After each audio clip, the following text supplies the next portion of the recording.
It's 8:30. Good morning. I'm Ian Crouch with Hunter News. Homicide detectives hope a mannequin set up outside a Katoomba hotel will lead to new information on the disappearance and murder of Newcastle woman Cecilia Devine. The 42-year-old was reported missing from Waratah almost 1 year ago to the day, with her remains found 6 months later in a Blue Mountains dam. The mannequin will be dressed in clothing which Ms Devine was seen wearing in CCTV footage of her walking along Katoomba Street on September 6 last year.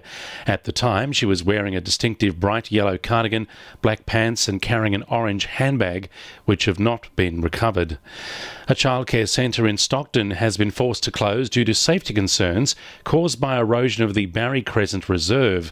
Parents and staff at the Mission Australia Early Learning Centre were advised the centre is now permanently closed after advice of a significant safety risk due to erosion.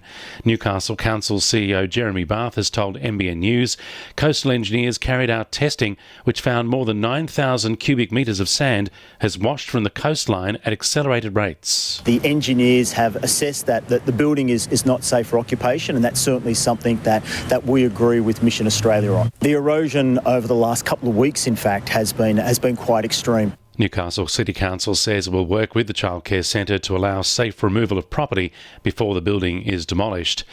A coronial inquest will be held after a man died in custody at Cessnock Jail. Ambulance paramedics and the Hunters Westpac rescue helicopter were called to the Shortland Correctional Facility at the jail around 4 yesterday afternoon. Corrective services say they are assisting police and the state coroner with the investigation into the man's death.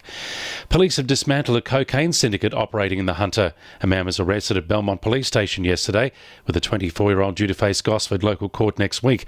It follows raids on homes at Anna Bay and Soldiers Point last month, which resulted in the arrest of two men aged 29 and 31. They've been charged with a string of offences, including supplying a commercial quantity of a prohibited drug, and have been refused bail to face Raymond Terrace Local Court on October 9. Local MPs will visit Samaritan's early learning centres in Newcastle and Woodbury this week to advocate for the Early Learning Everyone Benefits campaign. The initiative is aimed to promote the long-term benefits early learning has and to prevent disadvantaged children from missing out.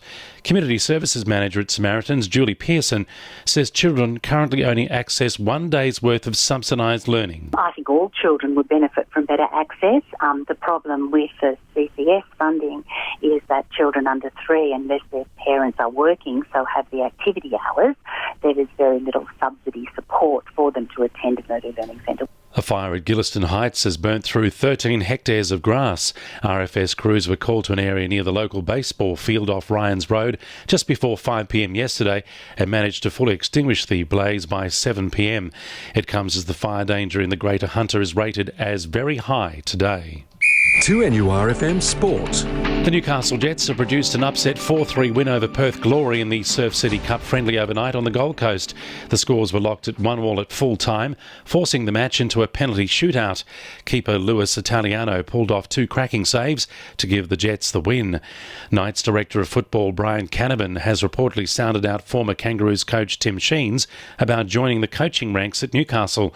It's understood the club is considering creating a coaching director's role to support incoming head coach Adam O'Brien.